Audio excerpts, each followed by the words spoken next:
Alright, and we are live. Hey guys, this is Brad and Mike with Dallas Geek. And in case this is the first time that you are joining us, thank you so much.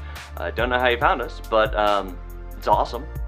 If they found us, I think we should be worried, right?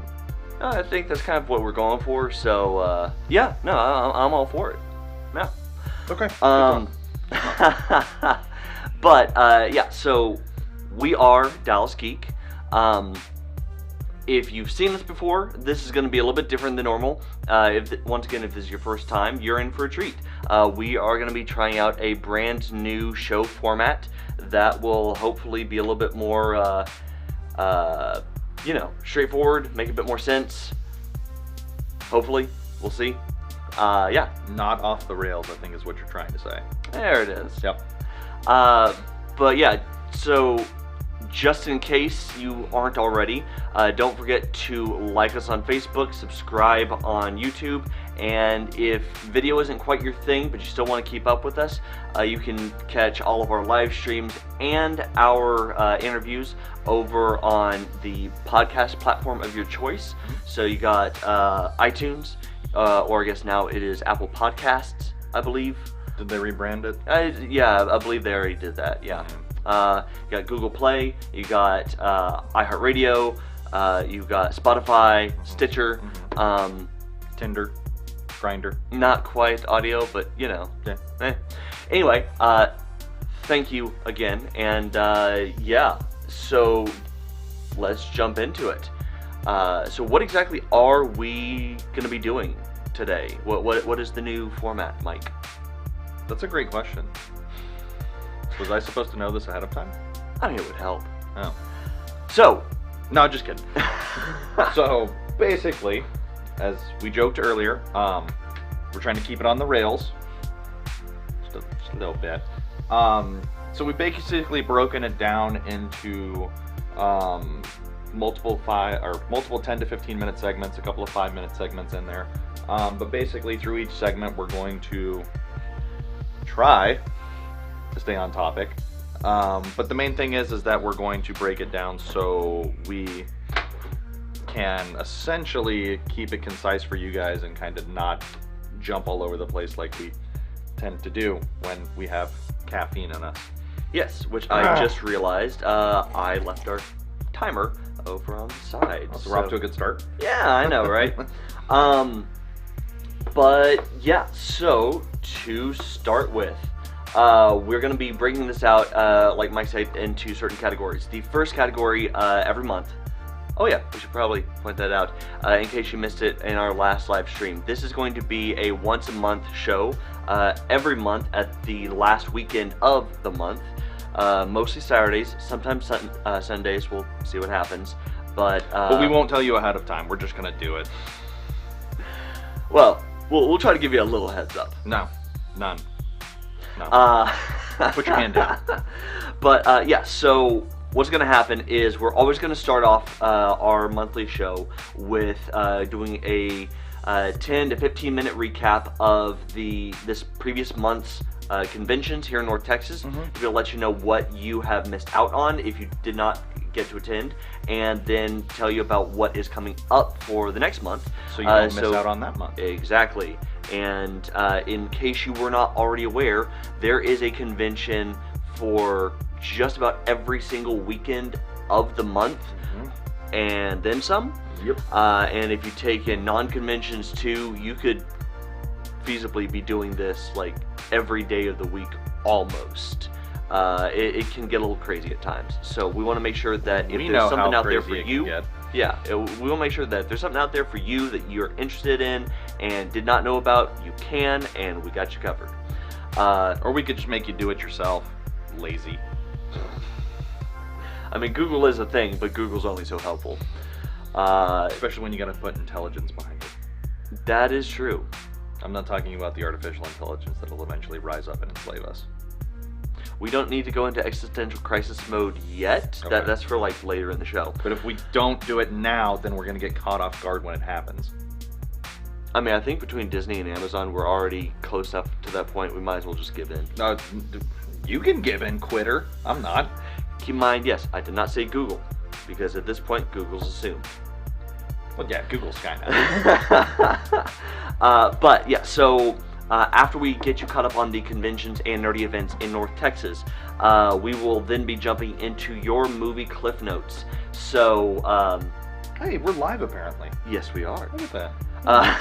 Speaking of ADD, so we're going to make sure to give you a quick recap on all of the movies that came out this month and the basics that you need to know about should you see it, should you not, if you're going to go see it, what do you need to know going into it, all that fun stuff. We're going to do the same thing for TV and streaming services, and then we're going to do a general nerdy entertainment update for any of the big highlights from the month.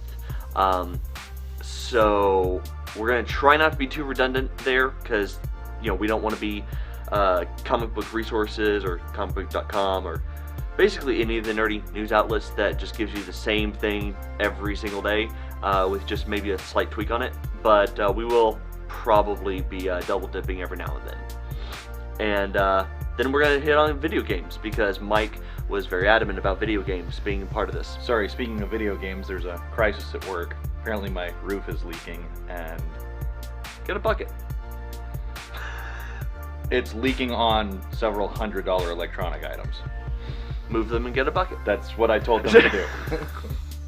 Sorry if I seemed a little distracted. Just Well, there we go. gonna have to shrink out hundreds of dollars. That's good. Eh. Yeah. Eh. But yes, They're shrink wrapped.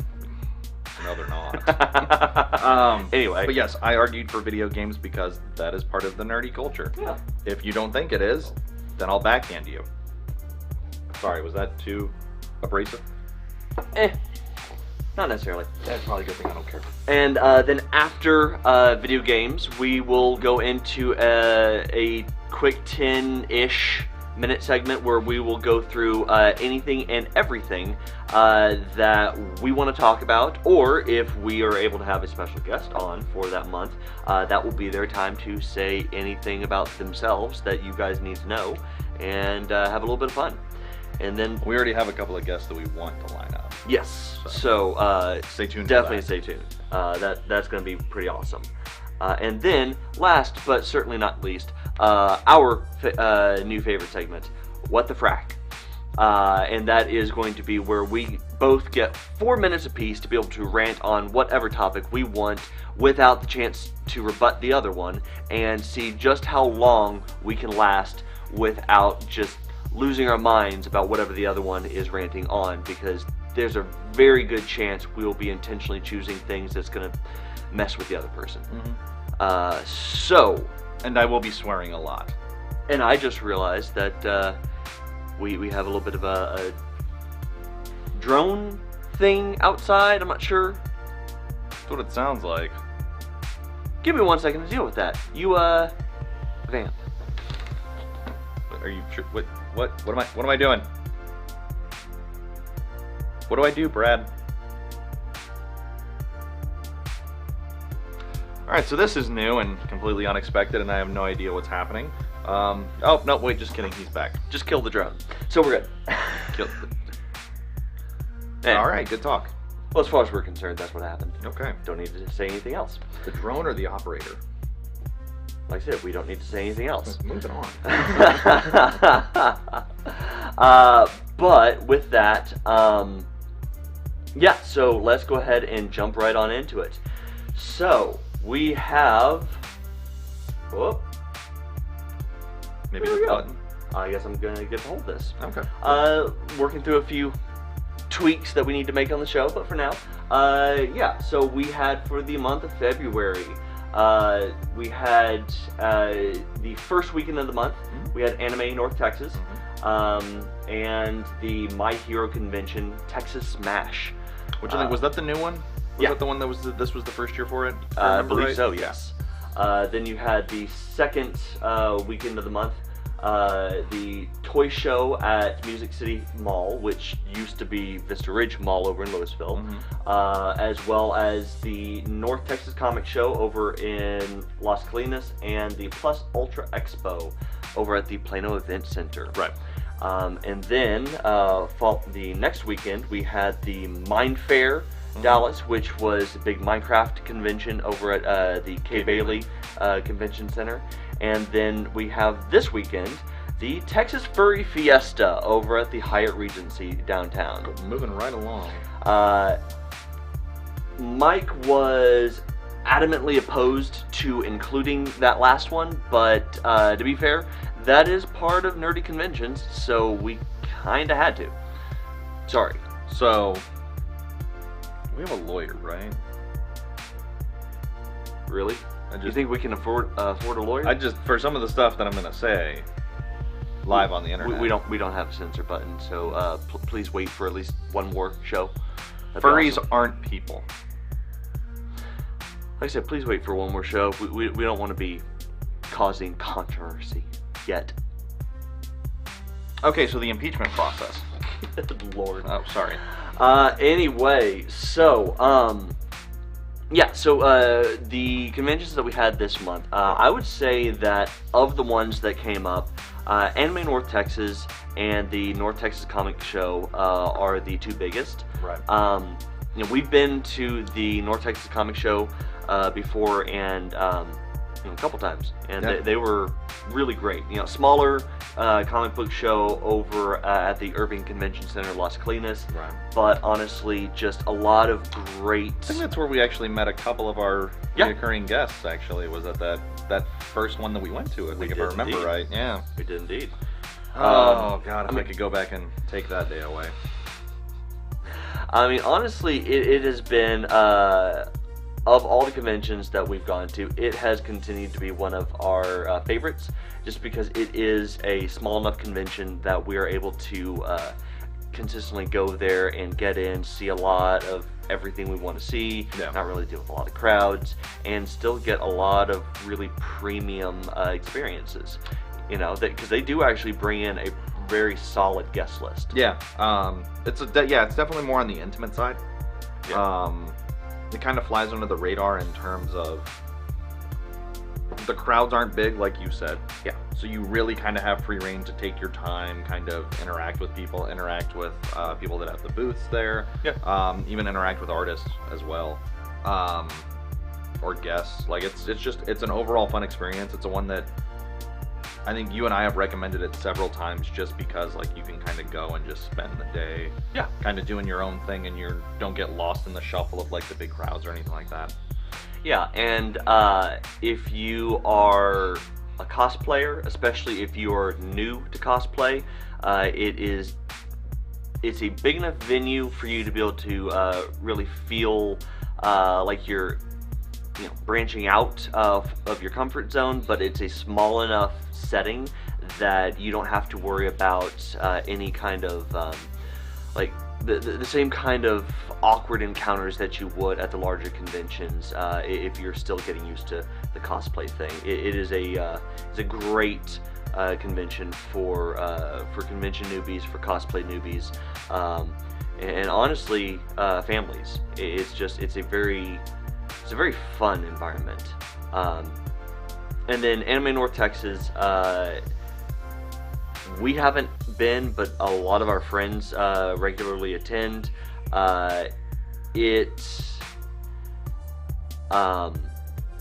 Basically, if you don't want to wait till summer and you want to be able to go to a decent sized anime convention, that's the one to go to. Yep. You are actually going to be getting some pretty decent guest experiences there, but beyond that, because we haven't actually been, we can't really tell you much about the actual convention experience. Yeah, I will say that's the one of all of our friends that always go. I guess we can call them friends. They're not work associates. Oh no, they count as friends. Okay. Yeah. Except for some of them. You know which ones you are. Of our friends that go to that convention, like that's the one that they keep telling us like that we need to go to. Yeah. Because that one's super fun, and it's not as crazy as the anime conventions in the summer, but you still get a lot of the same experience. So I think that's one that we need to shoot for next year, if we're around next year, because we'll see. Coronavirus 2020.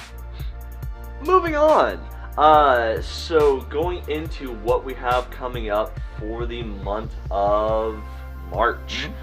So we have the coming up next weekend. We have the Fandom Legacy Con. over in Richardson. We have the Women of WonderCon at the Dallas Public Library at their downtown branch, which, as with just about any other nerdy event that is hosted at the Dallas Public Library downtown, we will always encourage.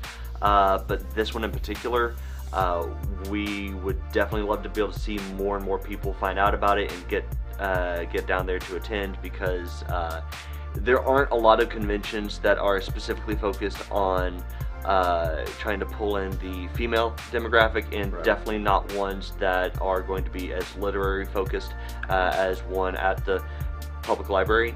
And honestly, the team there at the library that puts these events on are just fantastic, and we can't say enough good things about them. No. So we highly encourage. I would say great people, passionate people. Yeah. And this is a really cool thing that they're doing. And we know a good amount of the people that are involved with that one. Yeah. So. Then of course, the following Thursday, on March 12th, you have the Dallas Museum of Art's Second Thursday with a Twist, which is going to be all about the Avengers. Don't really know how they're going to be tying it into the Avengers, but who cares? Definitely want to find out. Then March 12th through 15th, we got AllCon over in Addison. Then the following weekend, we got, yet again, another toy show at the Music City Mall over in Louisville. There seems to be one of those just about every month. So if it seems like when we saw it on the calendar. Yeah, so if you're a toy collector, definitely someplace that's worth going to check out, because you should be able to have a pretty consistent crowd. Yep. And then there's also, if you're over closer to the Garland area, there's a new con put together by one of the local cosplayers, Captain Ameridad, that is Vicon over at Vicon Plaza. And so we've got to interact with him a few times. Yeah. He's a cool dude, so that's very definitely cool. one. Definitely want to be able to make sure that if you're in the area and you're interested in checking out what he's doing, go do that. All the information about the convention is on the Facebook page for it, so just look up Vicon or Captain Meridad, and you should be able to find everything you need. And then finally, the last weekend of March. The big one, the Texas Pinball Festival. Exactly, over at the Embassy Suites Frisco. Honestly, I'd say that is a must-see. Yeah, but I'm not doing anything else that weekend, so I can do that. But I mean, if that's maybe not quite your speed, there's a slightly smaller event going on. The Fan Expo Dallas, I believe. How did I forget about that? I don't know. But it is going to be a thing. That is the big one. Yeah. So the kids say. In all honesty, the kids still say that, right? Yeah. Well, in all honesty, though, Fan Expo Dallas is one of our favorites. It is definitely focused on pop culture more than anything else. Yes. But you will still be able to get a healthy selection of everything: comic book, anime, cosplay, plushie, furry, steampunk. I don't know of too many furries that go to that one. Actually, there are. There are certain booths that cater especially to them, and you do actually have. Have I just missed those booths the last 4 years we've been doing? Actually, yes, you have. They have pretty much anything you want there. Board games, video games, card games. I mean, they got. I was about to say there is anything and everything to do there. You can get a tattoo there if you want. Yeah. Maybe we'll make you do that this year. We'll see. But yeah, honestly, there is just so much to do there. Fair warning, it is definitely going to be, of the options for next month, the most crowded one. But if you're not going to be too claustrophobic getting out there, it is definitely worth your time. Just, you know, if it's your first time, don't even worry about going to get any of the merchandise. Just buy your ticket to get in and go check it out. Wander. You can honestly spend an entire day just wandering around to see what's there without actually having to stop and do any one thing. Yep. They do keep it pretty busy. They got plenty of panels. They got plenty of opportunities to go do meet and greets with your favorite celebrities. In fact, this year they have all the Hobbits from Lord of the Rings. They have the Stranger No, the It kids coming, which partly are the Stranger Things kids. You good? I don't know. Maybe. But no, and of course, our favorite guest returning, Mike. I wouldn't want to steal this from you. Batman is going to be there. Which one? Which Batman? The Batman, Kevin Conroy. There we go. Is going to be there. The only one that matters. And I am getting an autograph and a picture with him this year. There's mine right there. I know. And I missed that day. Yes, you did. Because I had to work probably. Yes, you did. And we'll video it for the show. Yeah, it's awesome. You know, me freaking out like a 12-year-old girl meeting some K-pop band. Yeah, it's accurate. Yeah. So, we are officially out of time on this segment, so let's move on to the movie Cliff Notes. Another thing, if we run over on a segment, we don't finish the segment, we just kill it and move on.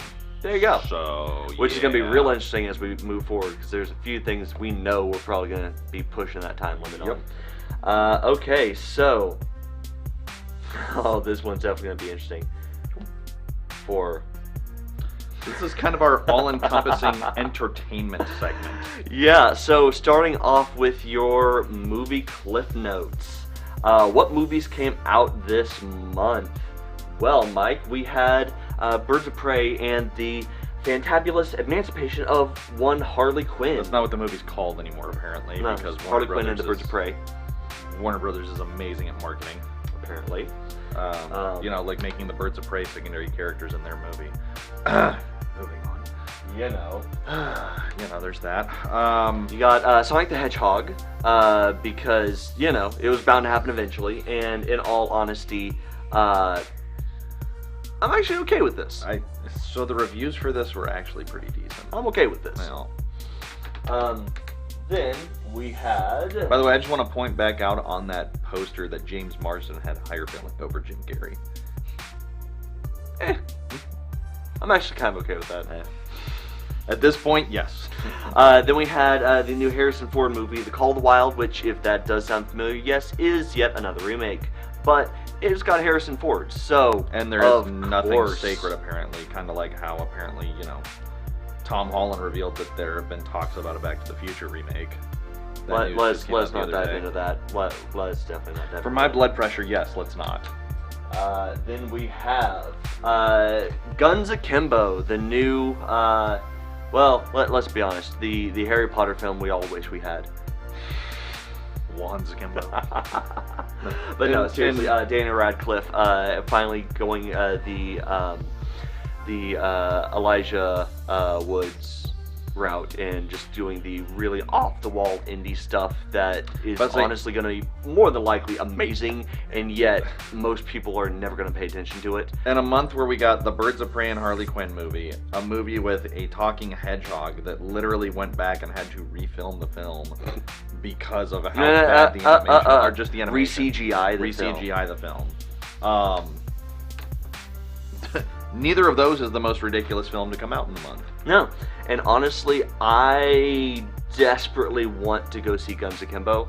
There's just everything about that sounds and looks amazing. Did you see the trailer? Yes. It's ridiculous. I know. That's exactly why I want to go see it. It literally looks bolt fantastic. Guns to his hands. Like, what? It's fantastic, and I need to have this in my life. You know, and technically we're missing one. Because technically Disney and Pixar are doing a early screening of Onward today. Technically, but not officially, so we're not going to worry about that yet. Looks really good, though. I want to see it. We'll find out. So, yeah, what do you need to know about all that, Sonic? If you're a Sonic fan, go see it. If you are a fan of video game movies, go see it. If you just want something fun. Just because there's so many good video game movies out there.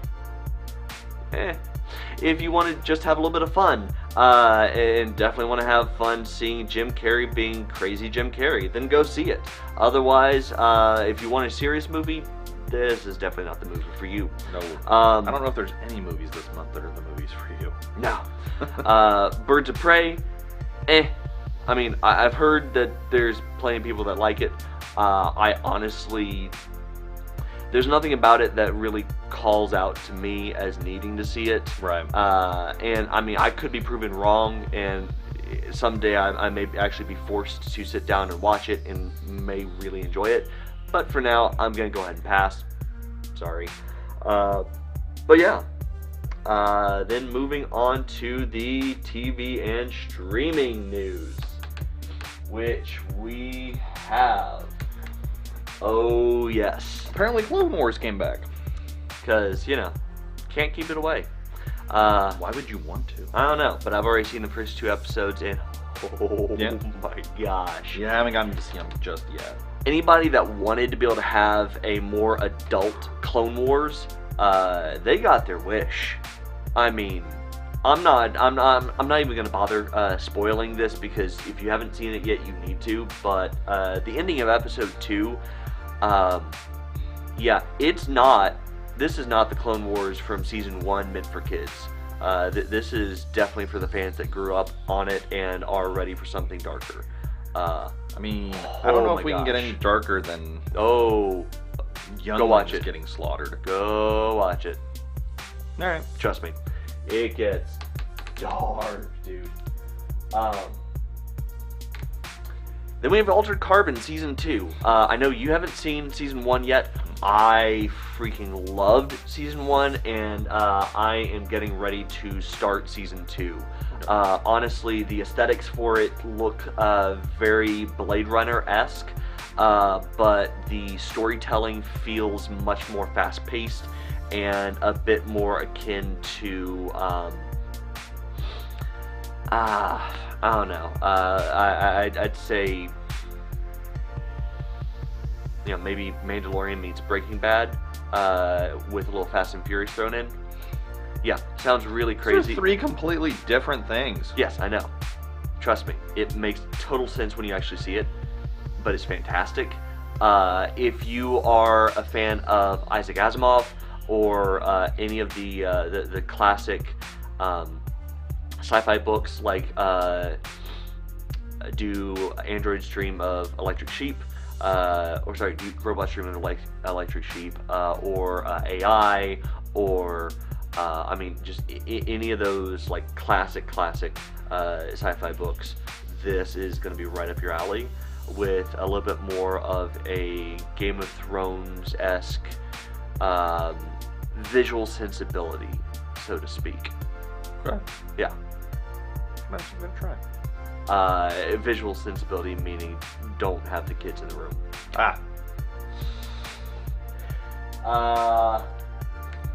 Then of course we had finally the release of the second theatrical release of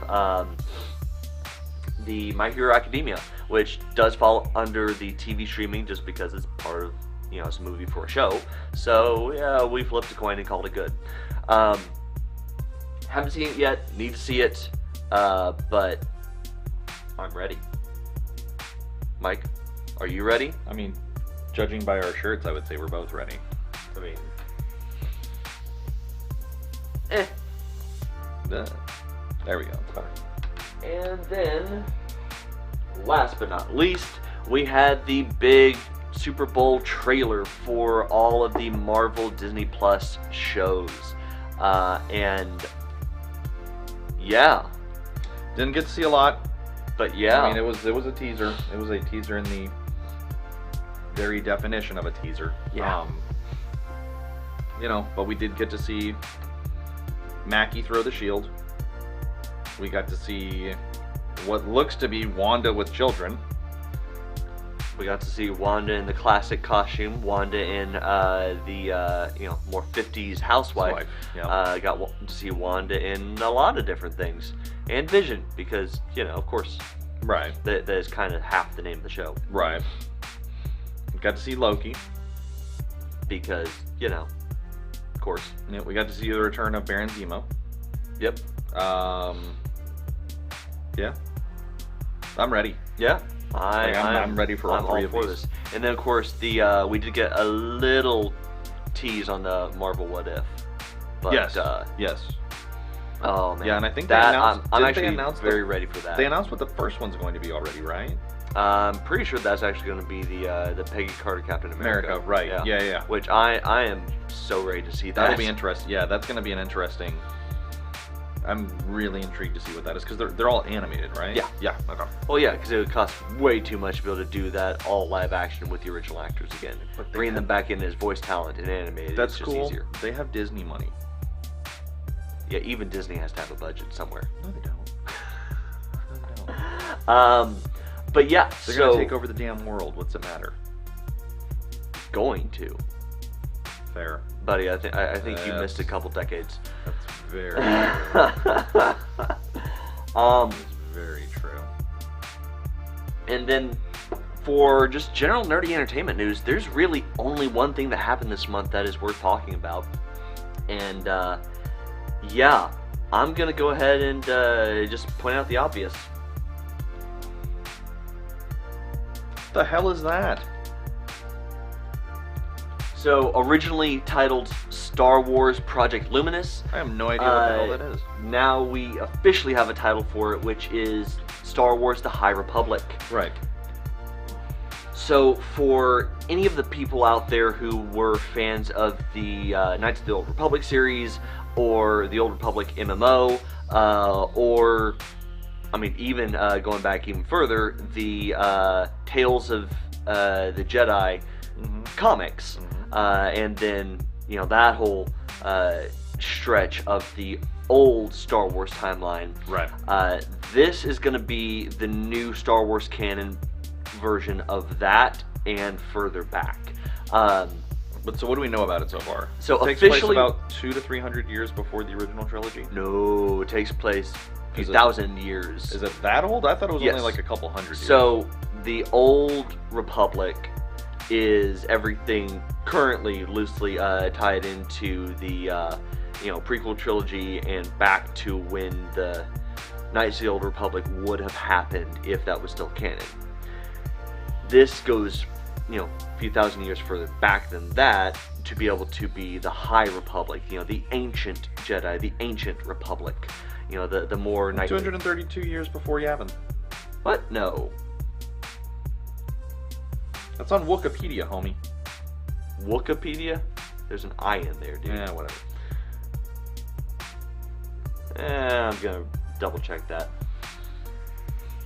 Anyway, but yeah, so this is gonna be, it is gonna be fun. It's gonna be going back well before the Jedi Sith conflict became a major thing.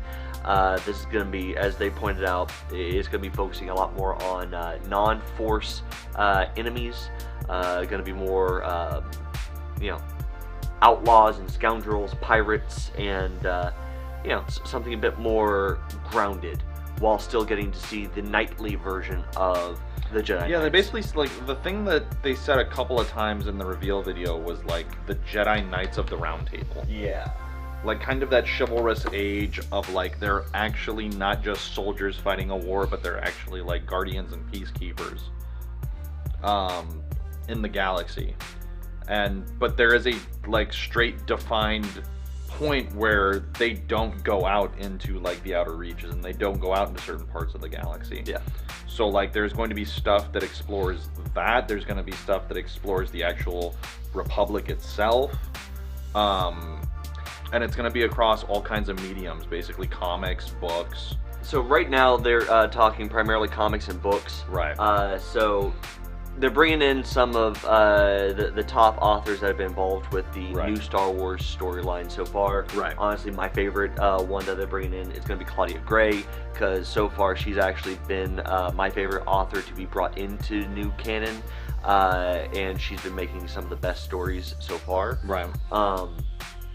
Still, my favorite story so far has been the very first one that she did. Oh, come on. Across the Stars, I believe. Hold on. But, yeah, no, so she's going to be doing some great stuff. Charles Soule is going to be coming in with his book, and then you got the Marvel Run that's going to be doing some great stuff with the comics. And then... they're also going to be putting in some stuff for the young readers to be Right. able to keep them tied into this as well. Because you got to hook them while they're young. Yeah.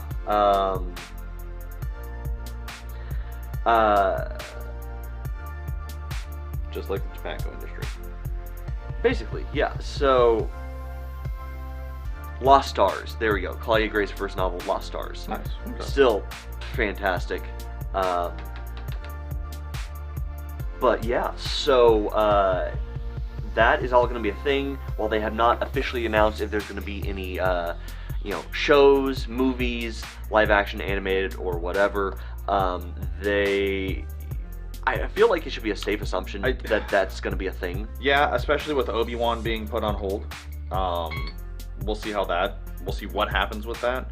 But it seems like this is a long game kind of thing. Yeah, and honestly, so just to wrap this up, I feel like the obvious reason why they're doing this is in a direct response to the current reception of Star Wars by the fans with the canon change and the lackluster performance of some of the movies, and some of the stories, honestly, because to be fair, there has been something missing with a decent number of the books and comics for just storytelling.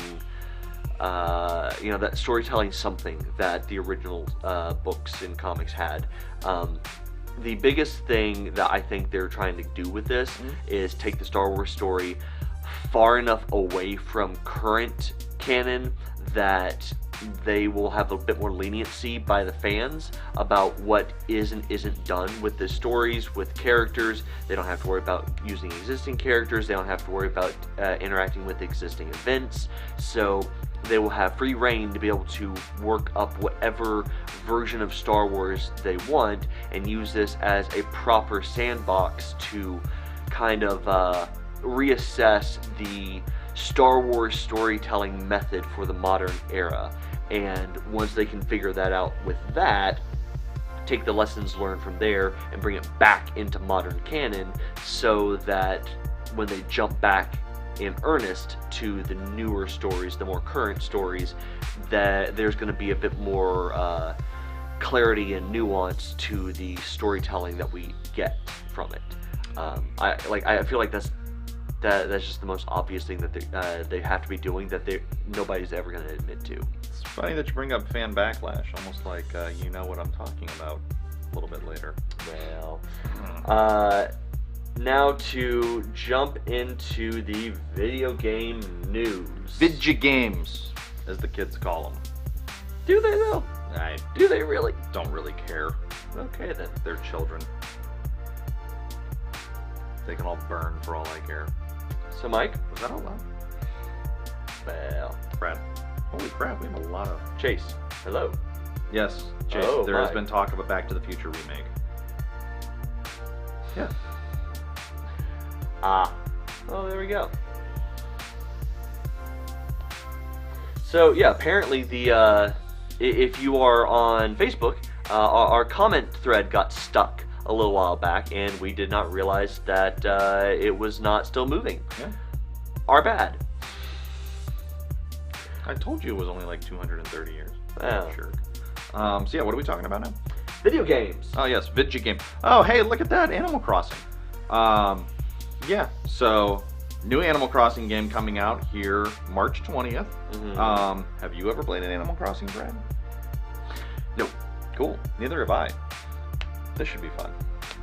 No. Wow. So what? Don't you have to sell it? Doesn't mean I have to play it. Come on. Don't you have to know a little something about it? I know a little bit about it. Do you? Yeah. Really? Yeah. Really? Yeah. Really? Yeah. Okay. Are we just gonna keep doing this for 10 minutes? Jesus Oh. Christ. So Nintendo dropping the next game in their stupid popular franchise of Animal Crossing. So basically, how would I describe Animal Crossing to somebody that has never played Animal Crossing? Think Minecraft on crack, with a little bit of SimCity sprinkled in there. This one specifically, the level of customization that you're going to be able to do in this one is you can basically terraform the environment in this one. But it is essentially you kind of live out your days on this island, talking with people, interacting with people, fishing. Basically think SimCity but cuter, or Sims but cuter. I think would probably be a better descriptor. But it is an uber popular franchise. It's a first-party Nintendo franchise. This, just lends credence to what I've always said is that Nintendo makes the best first-party games. Anybody else that wants to argue with that can suck it. Sorry, but you're wrong. Oddly enough, Doom Eternal drops the same day. So the level of contrast there, a little bit different. We'll see what happens. Actually, the fan bases have actually kind of come together, and they've been making crossover art. Yeah, there's all How over does that Reddit even and work? Pinterest, and some of them are hilarious. It's Isabelle and the Doomslayer, oh my god, I'm such a huge fan. Running into each other. There's Doomslayer's ripping people apart, and Isabelle sitting on his shoulder saying, "Rip and tear, rip and tear." Oh yeah, the fan bases have gone nuts with it. It's hilarious. Okay, to be fair, that does feel very internet. Right?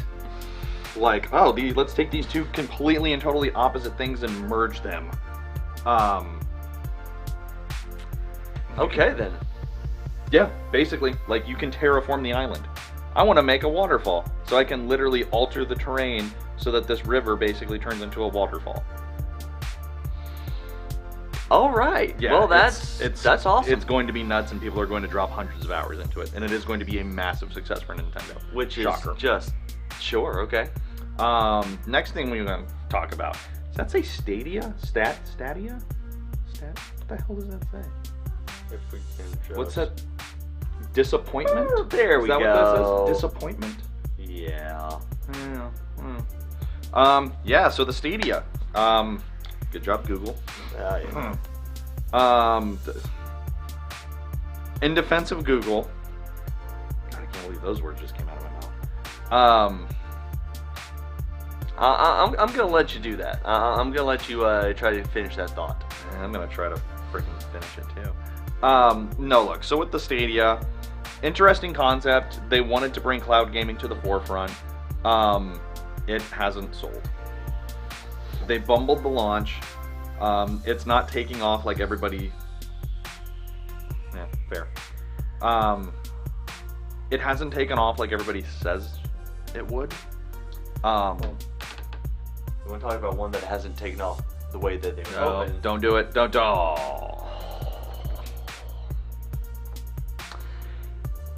NVIDIA GeForce Now. I don't know if it's that technology isn't quite there yet for cloud gaming to take off like they thought it would. So I can answer this because there are two parts overall from what the market looks like is how they're explaining this. So the first bit of explanation on this is going to be, sadly, the target demographic that that both NVIDIA and Google have been going after for their cloud gaming has been here in America. And unfortunately, here in America, high-speed internet is kind of, well, we're the joke globally for high-speed internet. So if they were ever going to be trying to target a market for a gaming system that requires high-speed internet just to function, should have started over in Asia and Europe first. Yeah, like they should have absolutely focused on South Korea and Japan and China and honestly even Norway and half of Europe, because Western Europe or Eastern Europe? Either. Our internet speeds those average lag behind Estonia. So man, it's nice to see that those former Soviet bloc countries are doing well. Yeah, so just remember that. Anybody that was honestly thinking that cloud gaming was going to be anywhere remotely viable here in the US now, our internet speeds lag dramatically behind the country that still looks like they are suffering from Shrek attacks. So, let's not Wait, even. why would Shrek attack? Shrek is love. Shrek is alive. But seriously, we should never have even begun to assume that that was going to be a viable thing here now or in the near future. Now, I will say Nintendo's kind of... So with the Switch, Nintendo's kind of experimented with it. There are games that you can play... Like, you can play Resident Evil 7 on the Switch. You basically play it through cloud access with an install of, I think, like a fourth of the game on the console. So in that capacity, it could have worked. But from what I understand, like, there's no installs. It's just straight clouding. Yeah, with Stadia and NVIDIA, it's just cloud. There is no hardware other than, you know, the controllers and like, that's not. It's a great idea. But as long as our high-speed internet is going to continue to be as spotty as it is right now, it's not going to be a viable option for gaming futures. It's kind of like trying to say that finally being able to have cross-play between console and PC gaming on any game was ever going to have a viable chance of having a unique and fair experience for all players. It's not really how that works. Call of Duty's doing a pretty damn good job of it. Really? I mean, the controller accuracy versus keyboard and mouse? Auto aim. Auto aim on the console side. Wow. Why auto aim? Fortnite did it as well. Yeah, but why auto aim? Honestly, that just feels cheap. Well, no, all first-person shooters on console have auto. I know. Yeah, remember which of us is not a console player here? Oh, I know. So, in my mind, auto aim is cheap. Like, I don't disagree. I understand why it's necessary for consoles because there's only a certain level of accuracy that console controller is going to get you. But, well, you can turn auto aim off, but auto aim was kind of the answer to the pinpoint accuracy that you would get from a mouse. Well, you know. So, but yeah, no, the Modern Warfare actually has done fantastic in terms of usage and the cross-plat. Like, it's been great. Yeah. I don't know. And then Chase, the last piece. I wouldn't be talking, Chase. Wow. You don't want them sticks in your hands when Halo's on. We remember them days. So the next piece to come in, because, you know, there it is. We got the new console there it is. There's that started to drop. There's that PC tower. I mean, that new Xbox console.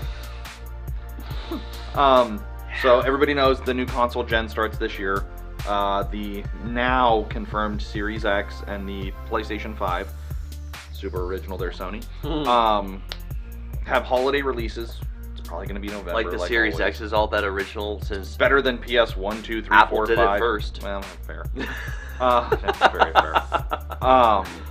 But so, there's still so little information coming out about these guys now. We still don't have launch titles that are going to be dropping with console. We still don't have launch dates. Those will probably be coming around E3 time. I think everybody shows up to E3, basically whips them out and puts them on the table, for lack of a better term. The measuring contest is E3, yes. Okay. That's what it's gonna be, unless Sony decides to do their own thing and not go to E3. There's still rumors that there's still rumors that a Switch Pro model's dropping this year, or could be in the future. We'll see. The rumor on that guy is that true 4K and that little ass handheld would be amazing. But Microsoft is kind of pulling the veil back a little bit. Phil Spencer just announced 12 teraflops of processing capability in this guy. To give you an idea, the Xbox One X plays in actual 4K, unlike the PS4 Pro that upscales in 4K. Looking at you, Sony. The One X has 6 teraflops of processing capability. So this guy is supposed to be double the power of the One X.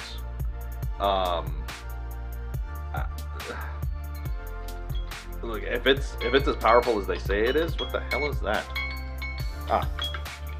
If it's as powerful as if it is as powerful as Phil Spencer says it is, and if the PS5 is anywhere close, it's going to be really interesting to see what kind of games come out and how they utilize the hardware. Yeah. Because 12 teraflops is more powerful, or just as powerful as the higher end gaming PCs, if I'm not mistaken.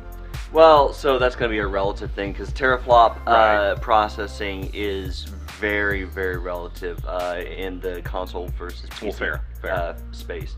And we did have stuff to be able to go over Blizzard and the Warcraft 3 debacle, and then the whole EA microtransactions 2019 earnings release, but So we to go over that, ran over time. To go over that really quick, I want to go over quick. You said it. You said it yourself. EA is the goddamn devil.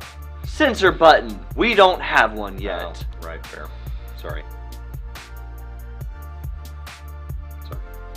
Anyway. 55% of their profits from Yes. microtransactions. Yeah. Just I want to because strangle somebody. Just because we do need to point it out, in case you didn't already have enough reason to Hate EA. just vehemently despise EA. Their earnings released from last year did point out that of the $4.95 billion that they made for 2019, 55% of that, which comes out to $2.72 billion. was strictly from microtransactions, which means FIFA. their business is not Yeah. by any means video game distribution. Nope. Their business is microtransactions. Video games just happen to be attached to those microtransactions. And honestly, if they had the ability to get rid of the video games and just sell microtransactions somehow, I'm pretty sure they would find a way. They would, and they would do it gladly. But that's because they're evil. Well, yeah, it's EA. But moving on to Probably the biggest news of the year so far. Yeah, which I just realized I actually didn't include graphics for, so that one's my bad. Which is sad because all I needed was Disney's logo. No, you don't want to put that up. It won't get us, claimed. Mm-hmm. But since we don't have it, it doesn't matter anyway. So Start the timer. yeah, so big news. So Bob Iger's out. Holy hell. Okay, for those of you, backing up, for those of you who do not pay attention to the business side of Disney as deeply as we do, Bob Iger has been the CEO of Disney for, was it 15 years? God, I feel like it's been longer than that. Look it up. Go ahead and talk. Because, of course, I also left my notes. Hello, Heather. You're Heather. Yep. And, yeah, so Bob Iger has been the CEO of Disney for a while. Yeah, 15. Yeah, 15 years. And Basically 15 and a half, 16 years. here is the problem with Bob Iger, and it is honest. Good Lord. Disney and Disney stockholders have loved Bob Iger. I personally, as a fan of Disney, have really disliked his run as CEO, strictly because he is the one that came in and said, hey, I know that previously Disney was all about the theatrical release and trying to save and savor the spectacle that was the theatrical experience. But you know what really makes money? Home video. And so what we need to do is we need to revamp the whole home video market. And he did. And then he came back and said, you know what's even better than home video? Being able to have all the properties that people love so that you're making money on all the big movies. So he went out and he bought Marvel, and he bought Star Wars, and he bought, well, after a while, just Fox. How much did he buy those Oh, properties and Pixar. for? Let's never forget he bought Pixar. He did buy Pixar. Which, for those of you that didn't know that Pixar wasn't part of Disney before, no, Pixar started as a division of Apple that spun off, became Pixar, worked with Disney quite a bit, went off to try to do their own thing without Disney, and then Disney came back and said, nah, come back, we're going to purchase you. Come back, here's and they did. Hell of a lot of money to do it. Oh, they did, and it's been very nice for them. But so during all this, he's the guy that said the home video experience needed to be the front and center thing. Bob Iger was also the one that said the next evolution in the home video experience was home streaming, and he pushed for Disney Plus. Officially, he was actually supposed to have stepped down as CEO 2 years ago and stayed on in order to complete the acquisition of 20th Century Fox, Right. and to complete the creation and release of Disney Plus. And now that both of those have been accomplished, earlier this week, during their was it their profits? Was it their profits call, or was it something else? It was their first quarter profits call. He officially announced his stepping down as CEO of Disney, and put in his place Bob Chapek, right? I think so. Once again, this is why it is really unfortunate when I forget my notes. So, yes, we have Bob following up Bob Chapek. Yeah. Yes. So Bob Chapek, for those of you who don't know, because in all fairness to you, we had no idea who he was either. apparently he runs like the amusement Disney park parks. side. Yeah, he has been the global director for Disney Parks. Right. Which, yes, does technically mean he understands the business of Disney. However, it makes me very concerned about his ability to understand the entertainment of Disney. So there's a couple things that really worry me about this. One was, okay, $4 billion for Marvel, $4.1 billion for Star Wars. I can't remember how much they paid for 20th Century Fox, but good God, it was a lot of money. I can find out. Yeah, if you could. Keep on. But all of the, so both of those investments have returned them, and then some. Like, Marvel paid for itself, Disney paid for itself, and now they're just making stupid amounts of money. The 20th Century Fox one will end up paying for itself.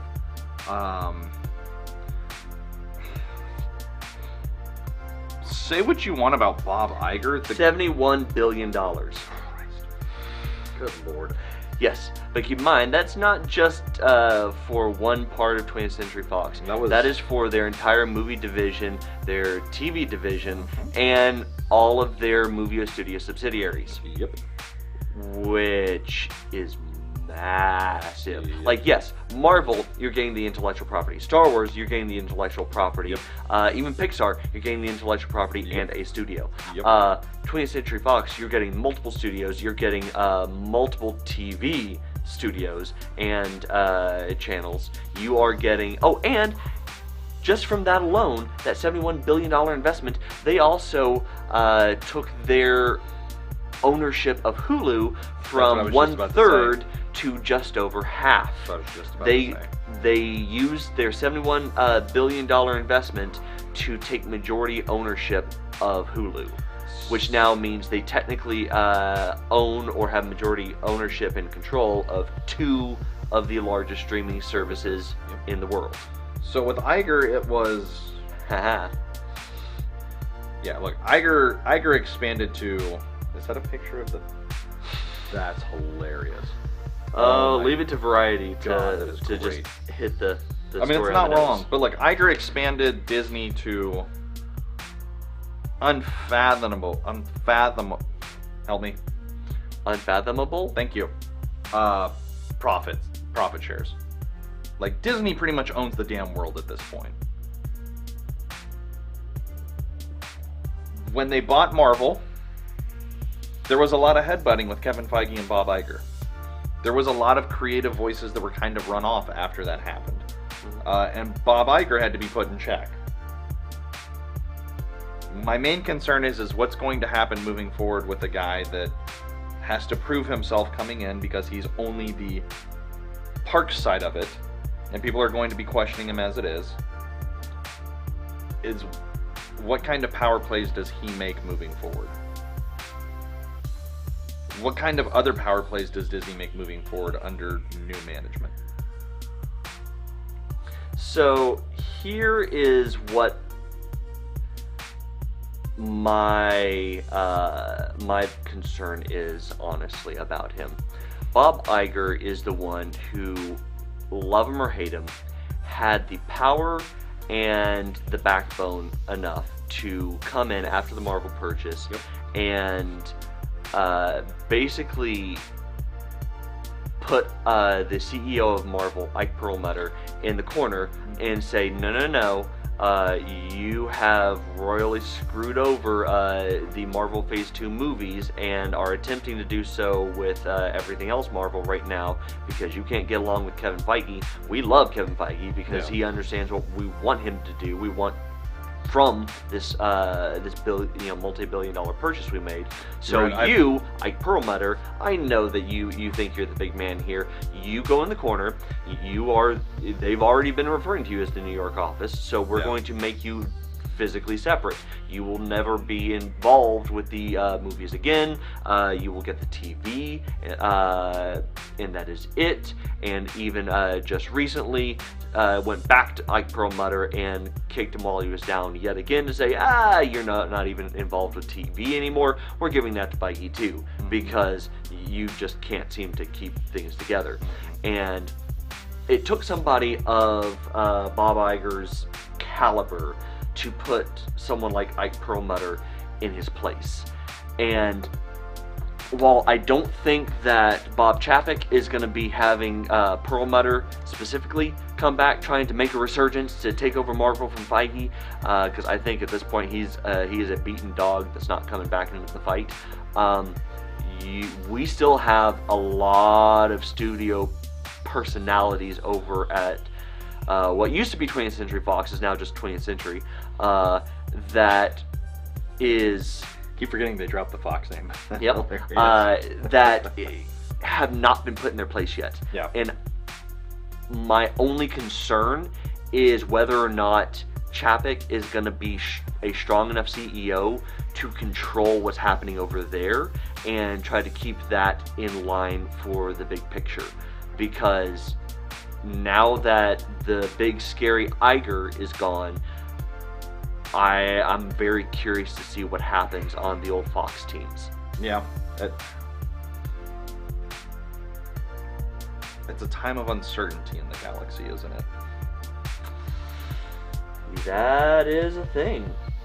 So, guess we'll just kind of all have to hold our breath and wait and see what happens. Yep. So now moving on to the part that's probably going to be the most infuriating for both of us to get through in a timely manner. Once again, another piece that I did not have time to put together any kind of graphics for. Of course not. What the Frak? Now, for those of you newbie nerds or nerd curious that are watching this and have no idea what that reference is, what the Obviously Frak, Star Trek. What the Frak is from Battlestar Galactica. Yes. And it was absolutely the TV censor allowed way for the characters to curse, since it was a war show, and it felt appropriate for the characters to do that, but they couldn't actually be dropping F-bombs all over the place. So they came up with this, and since it wasn't actually a word, the censors could not actually say that that was inappropriate. So they got away with it. Do you think the censors were just sitting there like, what the hell are they saying? Oh, no. I can almost guarantee they were going, you know what? We know what you're doing, but we respect you for it, because we know we can't actually tell you don't do it. You ballsy. And remember, this came from Sci-Fi Channel. It's true. That alone should be enough to impress you. But yes. Or the fact that they actually made a good series. They actually had a couple. Stargate came from there. SG-1 was fantastic. That's Atlantis true. was actually pretty good. Was an original. That's right. Anyway, so to jump into it, this is where we both get to have our 4 minutes to rant on a given topic and try to make a point and hope that the other one's head does not explode. So, who wants to go first? Oh, that is absolutely going to be me, because I know that this is probably going to infuriate you to no end. Okay, so I just have to sit here and take it? Oh, yeah. Oh, God. So, my topic for the day, Jar Jar Binks, sex symbol? No. Where's my gun? Totally kidding. Topic is, are comic books still relevant? And Honestly, in my mind, the answer is yes, but. And the but here is yes, comic books themselves, the physical medium of comic books is still relevant. The question has come up a lot recently because of the profitability or lack thereof of the physical comic books. Publishers have been trying to push digital comic books to see if that can reduce overhead and increase profits to make them more of a viable business option. I get it. Everything's about the money at the end of the day for these big corporations and the publishers. I understand, especially now that DC is owned by AT&T and Marvel is Disney, two of the biggest companies that the bottom line absolutely matters for. Here's the problem. Any conversation that either of those companies are going to have about whether or not the physical comic books are still relevant anymore, because most mainstream fans only care about if it was on the screen or not, animated or live action, and if it wasn't, it doesn't really matter to them. The problem that I have with that is really most of the creative storytelling that is given to these characters comes from the books, and without that as your medium to allow authors to continue to experiment with what is possible with the characters, what new storylines can be done, you are going to start to see a significant dilution in quality storytelling for these superheroes as we move forward, if the only medium that they are given anymore is on screen. But the biggest problem that I have with all of this, and it is absolutely a problem for me, is this whole conversation became a problem in the first place because the publishers messed up. The publishers put themselves into a very hard position to get out of by coming up with at least one annual, if not two annual, major cross-series events, constantly trying to convince fans that, hey, I know that you only like to read Batman, or hey, I know that you only like to read Captain Marvel, but you know what? We want you to go ahead and buy at least 1 to 2 of every one of our series books, just to be able to keep up with the main storyline, because you want to keep up with this one character. Well, this series isn't enough anymore, so keep on going with the big events. And then, when you get the big events, we're going to go ahead and put in the alternate collector's covers. We're going to put in the mini issues. We're going to put in the alternate covers for the regular series. We're going to be putting in this and this and this. And as a reader, it's so hard to keep up with all of it. The average reader that only cares about 1 or 2 series is not going to have enough money that they want to invest in all these other things that they don't care to read, that you guys are trying to push on us. And for those of us that do want to keep up with it and do actually like the variant covers, you are making it harder and harder for our favorite comic book stores to continue to stay in business, because now you're making them go and buy a mandatory minimum of all these variant covers, all of these extra stories that they know they're never going to move, and you are not going to give them the opportunity to say either no to, or to be able to return for full credit because they couldn't sell them, even though you told them that they had to if they wanted to keep their existing deals and contracts with you. Which just means that you are trying to solve a problem that you created by trying to screw over us, the fans, the readers that are actually paying you money. You want to fix this problem? Fine. Cut back on all this extra and just give us the stuff that we wanted from the beginning. There's your solution to the comic book problem. You guys. Fix it. So I'm supposed to be paying attention? Nah. Yeah. So what are you going to be ranting on? So, first of all, I agree with a lot of what you just said. There you go. Yeah. Who knew? Right? So, what is your rant topic, since you have apparently decided to leave me in the dark No, I until the last messaged second? I messaged you yesterday with No, that. you did, yes. But it was kind of a broad topic, and I'm still not convinced you're going to be able to punch that down into 4 minutes. We're about to find out now, aren't we? So, what do you got for us? Alright, so, going back to what you alluded to a little bit earlier, with the High Republic trying to, as you said, move away from the fan backlash with the recent Disney purchase of Star Wars and what they did with their trilogy, and the absolute vitriol that they have gotten from the quote-unquote fan base. I think you're right on that. I really do. Here's the problem that I have with it. Star Wars fans are quite possibly the most toxic fan base out there. Period. Done. You can all go to hell. Now, obviously I don't mean all of them. Looking at you, looking at David, looking at several of y'all. Speaking of. Yep. Oh, look at that. It's almost like he knew what I was talking about, and I texted him to join. No. The Star Wars fan base is the most infuriating, toxic fan base there is out there. So for about 20 years or so, Lucas had nothing to do with Star Wars, give or take, right? It was all the expanded universe, and it was all different creators kind of pitching their own stories and everything like that. And of course, they had to run it by George. But there's a reason why, for 20 years, the best stuff coming out of Star Wars, Lucas had nothing to do with.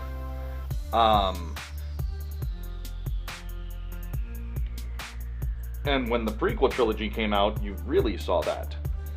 Because they were not good movies. Now, Lucas was absolutely hammered and panned when the prequel trilogy came out. Right? Would you agree? Hammered by critics, or like he was hammered? The fans turned on Lucas. Fair. Yes. I mean, I'm assuming he was hammered during half of that anyway, Well, just right. to cope. But the fan base absolutely tore the prequel trilogy apart. And then of course, so much so to the point that he literally sells it to Disney, and he's like, "Cool, I'm not making my sequel trilogy. I'm done at this point." It was the fans that drove George to sell to Disney. Disney gets their hands on it. Disney has, some would argue, a clear picture. Some would argue they had no idea what the hell they were doing with the sequel trilogy. But they bring in JJ. I love JJ. But it seems like there was a conceited effort to go back to what made Star Wars, right? The magic, the majesty, the mysticism of the Force, all of that. That's what Force Awakens felt like. And the fans absolutely crapped all over it. And then the fans started coming out saying, maybe the prequel trilogy wasn't so bad. They were better than anything Disney did. Okay. You people are the reason why we can't have nice things. Is the Disney trilogy perfect? Absolutely not. Was The Force Awakens more Star Wars than anything that came out in the prequel trilogy? 100% yes. You good over there? Still got you, right? You're good? yeah, You're good. you're Okay. almost out of time. So No, I know. I hope you're I getting know. to the point. The fan base is the reason why George gave it up. Now there's call for them to want to... People wanted Disney to bring him back into the creative fold after they drove him out of it. You people are like the people that open a shiny toy on Christmas, play with it for 10 minutes, and then say it's crap and you wanted this instead. You guys are the reason that Star Wars is in the shape that it's in. We got Last Jedi. We got something different after you guys complained about Force Awakens being the exact same thing as A New Hope. And you crapped all over that to a point that they literally had to go back and rush The Rise of Skywalker. Yeah, whatever. Told you couldn't fit it in 4. Yeah. In all honesty, you probably needed to give me like an hour. Yeah, I'm aware. But yeah, so So how much of that did you get to disagree with? we'll say a quarter Huh. Who'd you disagree with? for another time. Mm. So with that, that was What the Frak. Yeah, so honestly, that's our show. We do thank you for sticking around for this long. It has, this is a little bit longer than our normal monthly show is going to be. Normally we will be keeping it down to an hour, but with all the extra explanation and lead up to each of the segments, Right. we did add a little extra in here. So Yeah, like an Our extra bad. 10 to 15 minutes. but yeah, so normally the show will be 1 hour and done, and yeah, so definitely be sure to check us out next month. It is going to be a little bit of an interesting one next month, since the last weekend of the month also happens to be Fan Expo. Fan Expo, so we're going to figure that out. But Oh, crap. we will definitely be giving you guys some good stuff to be able to work with. So Hopefully. until then, please, if you have not already, do not forget to like us on Facebook, subscribe on YouTube, and of course, don't forget to share with your friends. Let other people know about us, because we do appreciate that. And once again, if you have not already checked us out in the audio form, we can be found over on iTunes or Apple Podcast, whichever one is being called these days, Google Play, iHeartRadio, Spotify, Stitcher, and of course, our website, because that's a thing. We have one. Yeah. So yeah, please follow us. Tell your friends. We do love being able to get more nerds to join in on the conversation. And yeah. So Hopefully you guys like the new format. This is something we plan on moving forward with for a while. If there's anything you guys want us to cover, definitely leave that in the comments, because we do read them. Sometimes. Apparently this one on Facebook has been getting a whole heck of a lot of comments, so we're going to be trying to catch back up on that. Right. And yeah, until then, thank you guys. Yeah, hopefully we'll see you guys around. As always, this is Brad and Mike from Dallas Geek saying, see ya.